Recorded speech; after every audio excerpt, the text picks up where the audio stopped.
നമസ്കാരം, ഭാരത് ലൈവിലേക്ക് സ്വാഗതം. ഇന്ന് നമ്മളോടൊപ്പം ഒരു പുതിയ അതിഥി വന്നെത്തിയിട്ടുണ്ട്. ശ്രീ ഷാജിമോൻ ചൂരൽമല. അദ്ദേഹം വയനാട് സ്വദേശിയാണ്. നമ്മുടെ ഈ വലിയ ഒരു ദാരുണമായ ഉരുൾപൊട്ടലൊക്കെ നടന്ന വലിയ ദുഃഖമുണ്ടാക്കിയ ആ ഒരു പ്രദേശം ചൂരൽമല, അവിടെ നിന്ന് വരുന്ന ആളാണ് അദ്ദേഹം. ഇപ്പോൾ അദ്ദേഹം BJPയുടെ സ്റ്റേറ്റ് കൗൺസിൽ മെമ്പർ കൂടിയാണ്. ശ്രീ ഷാജിമോൻ, നമസ്കാരം. നമസ്കാരം. അങ്ങേക്ക് സ്വാഗതം ഭാരത് ലൈവിലേക്ക്.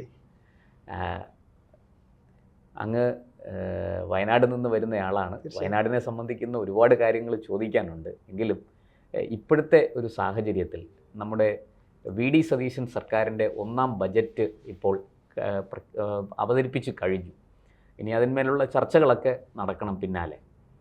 പക്ഷേ ഇപ്പോൾ ആ ബജറ്റിൽ ഞാൻ മനസ്സിലാക്കുന്നത് ശരിയാണെങ്കിൽ പുതുതായിട്ട് 4 ജില്ലകൾ രൂപീകരിക്കാനുള്ള ഒരു നീക്കം ആരംഭിച്ചതായി ബജറ്റിൽ നിന്ന് ചില സൂചനകൾ ലഭിക്കുന്നുണ്ട്. എന്താണ് ഇതേക്കുറിച്ച് അങ്ങയുടെ അഭിപ്രായം? നോക്കൂ, എല്ലാവരും കേരളത്തിലെ, വിശേഷിച്ച കേരളത്തിലെ രാഷ്ട്രീയ നിരീക്ഷകരായാലും രാഷ്ട്രീയ വിദ്യാർത്ഥികളായാലും രാഷ്ട്രീയ പ്രവർത്തകരായാലും ശ്രദ്ധിക്കാതെ പോയ ഒരു കാര്യമുണ്ട്. എന്താണെന്ന് വെച്ചാൽ പൊളിറ്റിക്കൽ ഇസ്ലാം അതിൻ്റെ ലക്ഷ്യത്തിലേക്ക് അതിവേഗം അടുത്തുകൊണ്ടിരിക്കുകയാണ്.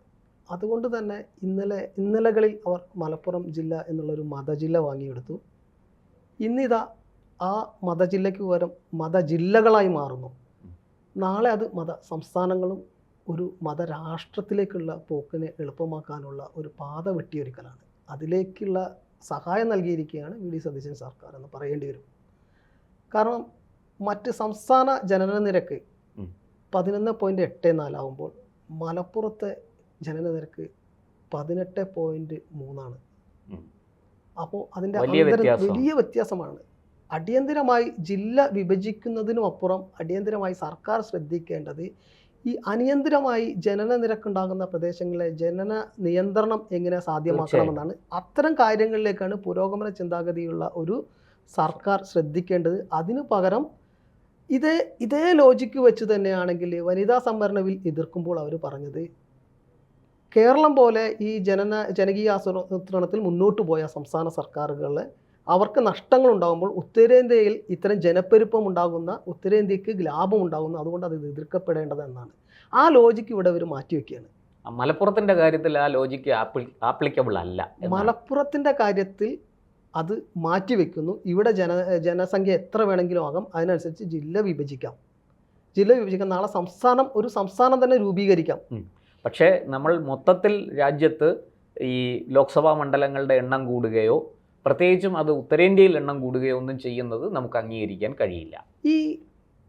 ഈ നേതാക്കൾ, കോൺഗ്രസ് അടക്കമുള്ള ഇടതുപക്ഷത്തിൻ്റെ അടക്കം നേതാക്കൾ അങ്ങ് നരേന്ദ്രമോദി സർക്കാർ ഈ വനിതാ ബില്ല് കൊണ്ടുവരുമ്പോൾ, മണ്ഡല പുനർനിർണയം നടത്തുമ്പോൾ അതിനെക്കുറിച്ച് പറഞ്ഞത് ജനസംഖ്യ വല്ലാത്ത രീതിയിൽ ഉത്തരേന്ത്യയിൽ വർദ്ധിക്കുന്നു, അതുകൊണ്ട് അവർക്ക് കേരളം പോലുള്ള തെക്കേന്ത്യൻ സംസ്ഥാനങ്ങളെ അവർക്കൊരു വിലയുമില്ലാത്ത രീതിയിൽ അവിടെ സീറ്റ് വർദ്ധിക്കും. കാരണം സ്വാധീനിക്കാൻ കഴിയില്ല, തീരുമാനങ്ങളെ സ്വാധീനിക്കാൻ കഴിയാത്ത രീതിയിൽ ഉത്തരേന്ത്യൻ സംസ്ഥാനങ്ങൾക്ക് ആധിപത്യം ഉണ്ടാക്കും. അത് പ്രധാന കാരണം അവർ ജനസംഖ്യ വളരെ വർദ്ധിക്കുന്നു അവിടെ എന്നുള്ളതാണ്. അക്കാര്യത്തിൽ ഈ കേരളത്തിൽ പ്രത്യേകിച്ച് മലപ്പുറം ജില്ലയിൽ 18.3 ജനന നിരക്കുണ്ട്. സംസ്ഥാന ശരാശരിയേക്കാൾ 7 കൂടുതലാണ് അവിടെ, 7% കൂടുതൽ. അങ്ങനെയിരിക്കെ ഒരു ഗവൺമെൻറ് ജനസംഖ്യ അമിതമായി വർദ്ധിക്കുന്നത് ജനങ്ങളെ, ആ പ്രദേശത്തെ ജനങ്ങളുടെ എല്ലാ അർത്ഥത്തിലും അവരെ പിന്നോട്ടടിക്കും, അവരുടെ പുരോഗതിയെ പിന്നോട്ടടിക്കും എന്നുള്ളത് തർക്കമില്ലാത്ത കാര്യമാണ്. പക്ഷെ ആ നിയന്ത്രണം കൊണ്ടുവരേണ്ടതിന് പകരം ആ ജനസംഖ്യ വർദ്ധിക്കുന്നതിൻ്റെ പേരിൽ അവർക്ക് ആനുകൂല്യങ്ങൾ കൊടുക്കുന്നു, അവർ ആവശ്യപ്പെടുന്നതിനനുസരിച്ച്. അപ്പോൾ ചില ആളുകൾക്ക് ജനസംഖ്യ വർദ്ധിപ്പിക്കുക എന്നുള്ള ലക്ഷ്യമാകും. ലോകത്ത് എല്ലായിടത്തും പൊളിറ്റിക്കൽ ഇസ്ലാം ചെയ്യുന്നത് ഇക്കാര്യമാണ്. അവർ രാജ്യങ്ങളും ദേശങ്ങളും പിടിച്ചടക്കുന്നതും ഭരണകൂടങ്ങളെ നിയന്ത്രിക്കുന്നതിനുമൊക്കെ ഏറ്റവും വലിയ ആയുധം ഈ ജനനിരക്ക് വർദ്ധിപ്പിക്കുക എന്നുള്ളത് തന്നെയാണ്. അത് വളരെ മനോഹരമായിട്ട് ഇവിടെ നടപ്പിലാക്കുന്നു. ഈ ഭരിക്കുവാൻ മുസ്ലിം ലീഗിൻ്റെ ഈ ഭരണത്തിലുള്ള സ്വാധീനം കൊണ്ട് തന്നെ അതിന് പാതയൊരുക്കുകയാണ് VD സതീശൻ സർക്കാർ. ഇത് അംഗീകരിക്കാനാവില്ല എന്നുള്ളത് തന്നെയാണ് പറയാനുള്ളത്. ഇത് ഒരു പക്ഷേ ഇടതുപക്ഷ സർക്കാർ ആണിപ്പോൾ തുടർഭരണം കിട്ടിയിരുന്നെങ്കിൽ അവരും ഇത് തന്നെയല്ലേ ചെയ്യുക? ഇതിൽ നിന്ന് വ്യത്യസ്തമായ ഏതെങ്കിലും ഒരു നിലപാട് അവർക്കും ഉണ്ടാകുമോ?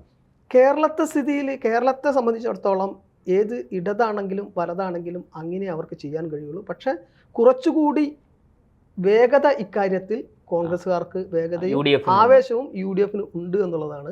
അതിന് കാരണം UDFിലെ പ്രധാന കക്ഷി മുസ്ലിം ലീഗ് ആണെന്നുള്ളതാണ്. ഇടതുപക്ഷം ഭരിച്ചിരുന്നെങ്കിലും ഇത് ഒരല്പം കാലതാമസം നേരിടുമെന്നേ ഉള്ളൂ. പക്ഷേ ഇത് സംഗതി നടപ്പാകും. ഞാനിപ്പോൾ മനസ്സിലാക്കുന്നത് ഈ മലപ്പുറം ജില്ല വിഭജിച്ചിട്ട് തിരൂരും അതുപോലെ പാലക്കാട് ജില്ലയുടെ കുറച്ച് ഭാഗങ്ങളും കൂടെ ചേർത്തുകൊണ്ട്, അതായത് ഷൊർണൂർ ആ ഭാഗങ്ങളൊക്കെയാണ്, പട്ടാമ്പി ഒക്കെ ചേർത്തുകൊണ്ട് പെരിന്തൽമണ്ണ തലസ്ഥാനമാക്കിക്കൊണ്ട് ഒരു പുതിയ ജില്ല, വള്ളുവനാട് ജില്ല, അങ്ങനെ ഒരു ഇത് വരുന്നു. ഒരു കോമ്പൻസേഷൻ വെച്ചാൽ ഇങ്ങനെ വരുമ്പോൾ വലിയ എതിർപ്പ് വരും. പ്രത്യേകിച്ചും അത് BJPക്ക് വളരാനുള്ള സാഹചര്യങ്ങൾ സൃഷ്ടിക്കും എന്ന് പൊതുവെ ഇടതുപക്ഷവും വലതുപക്ഷവും ഭയപ്പെടുന്നുണ്ട്.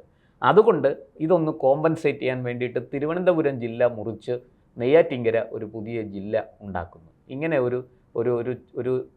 ഒരു വാർത്ത കഴിഞ്ഞ ദിവസം ഒരു പത്രത്തിൽ തന്നെ വന്നു, ഒരു മാധ്യമത്തിൽ തന്നെ ഇങ്ങനൊരു വാർത്ത വന്നു.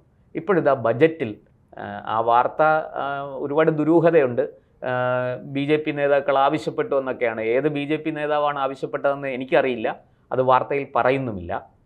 BJP അങ്ങനെ തിരുവനന്തപുരം ജില്ല വിഭജിക്കണം എന്നൊരാവശ്യം മുന്നോട്ട് വെച്ചതായിട്ട് ഈ കഴിഞ്ഞ 20 വർഷമായിട്ട് മാധ്യമപ്രവർത്തനം നടത്തുന്ന എൻ്റെ അറിവിലില്ല. എന്തായാലും പക്ഷേ ഇങ്ങനെ ഒരു ഇത് വന്നിരിക്കുന്നു.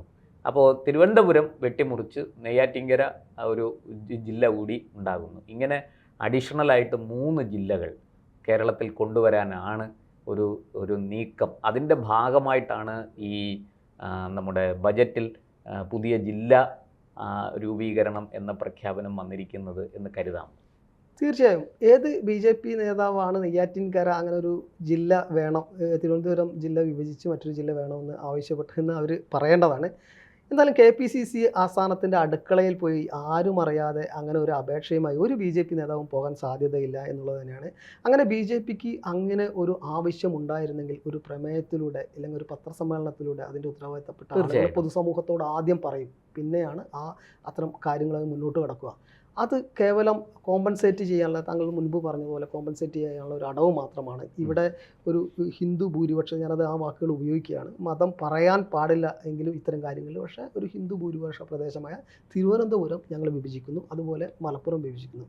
ഇവിടെ ഈ നെയ്യാറ്റിൻകര വിഭജിക്കപ്പെടേണ്ടത് എന്ന് പറയുമ്പോൾ അത് ഇവർ മുന്നോട്ട് വയ്ക്കുന്നത് ഇവിടെ മലപ്പുറം ജില്ല വിഭജിച്ചുകൊണ്ട് 3 ജില്ലകളാക്കണം. അപ്പോൾ പാലക്കാടും വിഭജിക്കുകയാണ്. പാലക്കാടും വിഭജിക്കുമ്പോൾ എങ്ങനെയാണ് ഇവർ ചെയ്യുന്നത്? മുസ്ലിം ഭൂരിപക്ഷ പ്രദേശങ്ങൾ മാത്രം വിഭജിച്ചുകൊണ്ട് ഒരു മുസ്ലിം ഭൂരിപക്ഷ ജില്ല, അങ്ങനെ 3 മുസ്ലിം ഭൂരിപക്ഷ ജില്ലകൾ വരുന്നു. നാളെ കാലത്ത് ഇപ്പോൾ വയനാട് ഏറ്റവും പിന്നോക്കം നിൽക്കുന്ന ഒരു ജില്ലയാണ് വയനാട്. ഈ ബഡ്ജറ്റിൽ വയനാടിന് വേണ്ടി എന്ത് ചെയ്തു എന്നുള്ള ചോദ്യമുണ്ട്. ഒരു മലപ്പുറത്തു നിന്ന് മലപ്പുറം വരെയുള്ള ഒരു ബഡ്ജറ്റായി മാത്രമേ ഇതിനെ കാണാൻ കഴിയുള്ളൂ. വയനാട് പോലെ പിന്നോക്കം നിൽക്കുന്ന സ്ഥലങ്ങളെ ഒഴിവാക്കിയിരിക്കുന്നു. നാളെ വയനാട് ജില്ലയുടെ കുറേ ഭാഗങ്ങളിൽ മുസ്ലിം ഭൂരിപക്ഷ പ്രദേശങ്ങളുണ്ട്. അതെല്ലാം ക്രോഡീകരിച്ചുകൊണ്ട് ഒരു മുസ്ലിം സംസ്ഥാനത്തിലേക്കുള്ള ആവശ്യത്തിലേക്കുള്ള പതുക്കെയുള്ള പ്രയാണത്തിന് തുടക്കം കുറിച്ച് മലബാർ സംസ്ഥാനം. പണ്ട് നമുക്കറിയാം, പണ്ട് പത്തണക്കി കത്തി വാങ്ങി കുത്തി വാങ്ങും പാകിസ്ഥാൻ എന്ന് പറഞ്ഞല്ലോ. ഇന്ന് ആ പത്തണക്കി കത്തി വാങ്ങിക്കുമ്പോൾ ഇപ്പുറത്ത് 10 രൂപയ്ക്ക് വാള് വാങ്ങിക്കാൻ കഴിവുള്ള ആളുകൾ ഇപ്പുറത്തുണ്ടെന്ന് നല്ല ബോധ്യമുണ്ട്. അതുകൊണ്ട് തന്നെ ഒരു തരം തക്കിയ പ്രയോഗിക്കുകയാണ് ഇത്തരം ആളുകൾ. അതൊക്കെ ഖബറിസ്ഥാൻ അല്ലെങ്കിൽ പാകിസ്ഥാൻ എന്നുള്ള മുദ്രാവാക്യം ഇന്നത്തെ പൊതുസമൂഹം സ്വീകരിക്കുക നെഗറ്റീവ് ആയിരിക്കുമെന്ന് എല്ലാവർക്കും അറിയാം. മാത്രമല്ല അത് വലിയ തിരിച്ചടിയും കൊടുക്കുന്നതാണ്. പ്രൊപ്പഗാൻഡയുടെ സ്വഭാവം മാറ്റിയിട്ടുണ്ട്. അത് മാത്രമല്ല, എന്നെ സംബന്ധിച്ചിടത്തോളം വളരെ നിരാശാജനകമായി തോന്നുന്നത്, ഒരു കാലത്ത് ദേശീയ പ്രസ്ഥാനമായിരുന്നു കോൺഗ്രസ്. സ്വാതന്ത്ര്യ പൂർവ്വകാലത്ത് ദേശീയതയ്ക്കൊപ്പമായിരുന്നു അവരുടെ പോരാട്ടങ്ങളിലൊക്കെ. രഘുപതി രാഘവ, രാജാറാം, ദേശീയതയാണ് മുഴച്ചു നിന്നിരുന്നത്. വൈഷ്ണവ് ജനതോ, ഇതൊന്നും ആർക്കും തോന്നില്ല. വന്ദേ മാതരമൊക്കെ പാടുമ്പോൾ നമുക്കറിയാലോ, വൈഷ്ണവ് ജനതോ അതിനപ്പുറമൊന്നുമില്ലല്ലോ വന്ദേ മാതരം. അപ്പോൾ അത്തരം കാര്യങ്ങൾ അങ്ങനെ ഒരു ദേശീയതയോട് ചേർന്ന് നിന്ന പ്രസ്ഥാനമായിരുന്നു. പക്ഷേ മുസ്ലിം ലീഗ് മുസ്ലിം താല്പര്യങ്ങളായിരുന്നു സംരക്ഷിച്ചിരുന്നത്. ഇവർ തമ്മിലുള്ള കോൺഫ്ലിക്റ്റാണ് ഒരു പരിധി വരെ രാജ്യത്തിൻ്റെ വിഭജനത്തിൽ സാധ്യമായിരുന്നു. പക്ഷേ പിന്നീട് കോൺഗ്രസ് അന്നത്തെ ആ ദേശീയത വിട്ടുകൊണ്ട് മുസ്ലിം ലീഗ് ഇന്ത്യയിൽ ഇല്ലാതായി. ആ ഇടം കോൺഗ്രസ് കൈയടക്കി. മുസ്ലിം ലീഗ് പ്രസ്ഥാനം ഇന്ത്യയിൽ മലപ്പുറത്ത് മാത്രമായി ഒതുങ്ങിയപ്പോൾ എന്താണ് മുസ്ലിം ലീഗ് പറഞ്ഞിരുന്നത്, എന്തായിരുന്നു മുസ്ലിം ലീഗിൻ്റെ ആദർശം, അതെല്ലാം കോൺഗ്രസ് ഏറ്റെടുത്തു. കോൺഗ്രസ് ഏറ്റെടുക്കുകയും ദേശീയതയുടെ പാതയിലേക്ക് മറ്റൊരു പാർട്ടി കയറി വരികയാണ്. BJP പതുക്കെ ദേശീയ പാർട്ടിയായി മാറുകയും കോൺഗ്രസ് അന്ന് പറഞ്ഞിരുന്ന കാര്യങ്ങൾ ഇന്ന് BJP പറയുന്നു. സ്വാതന്ത്ര്യത്തിന് മുമ്പ് കോൺഗ്രസിൻ്റെ നേതാക്കൾ, ദേശീയ നേതാക്കൾ എന്താണോ പറഞ്ഞിരുന്നത്, എന്താണോ പ്രവർത്തിച്ചിരുന്നത്, അത് ഇന്ന് BJP പ്രവർത്തിക്കുകയും മുസ്ലിം ലീഗ് സ്വാതന്ത്ര്യപൂർവ്വ കാലത്ത് എന്താണോ പറഞ്ഞിരുന്നത് ആ ഒരു രാഷ്ട്രീയത്തിലേക്ക് കോൺഗ്രസ് മാറി. സ്വാതന്ത്ര്യത്തിന് മുമ്പുള്ള മുസ്ലിം ലീഗാണ് ഇന്നത്തെ കോൺഗ്രസ്, സ്വാതന്ത്ര്യത്തിന് മുമ്പുള്ള കോൺഗ്രസ് ആണ് ഇന്നത്തെ BJP. അതാണ് ഇന്ന് സംഭവിച്ചുകൊണ്ടിരിക്കുന്നത്. അതുകൊണ്ട് തന്നെ അവർ തമ്മിലുള്ള പോരാട്ടത്തിൽ ഈ BJP പക്ഷം വിജയിച്ച് നിൽക്കേണ്ടത് ഈ കാലഘട്ടത്തിൻ്റെ ആവശ്യമാണെന്ന് അതുകൊണ്ടാണ് രാജ്യത്തിൻ്റെ ആവശ്യം, രാജ്യത്തിൻ്റെ ആവശ്യമാണ്. തീർച്ചയായിട്ടും ഈ നമ്മുടെ അങ്ങ് പറഞ്ഞതിലേക്ക് വെളിച്ചം വീശുന്നതാണ് സംസ്ഥാന ബജറ്റ് എന്ന് പോലും തോന്നിപ്പോകുന്നു. എന്തായാലും VD സതീശൻ സർക്കാരിൻ്റെ ഒന്നാം ബജറ്റ് ഒരു വലിയ വിഭജന തന്ത്രത്തിന് വഴിമരുന്നിട്ടിരിക്കുകയാണ്, അതിന് തിരികൊളുത്തിയിരിക്കുകയാണ് എന്ന് പറയേണ്ടി വരുന്നതിൽ വലിയ സങ്കടമുണ്ട്. എന്തായാലും നമുക്ക് ഇതിനെക്കുറിച്ച് കൂടുതൽ വിശദമായി വിശകലനങ്ങളും ചർച്ചകളുമായിട്ട് പിന്നാലെ വരാം. നന്ദി, നമസ്കാരം. നമസ്തേ.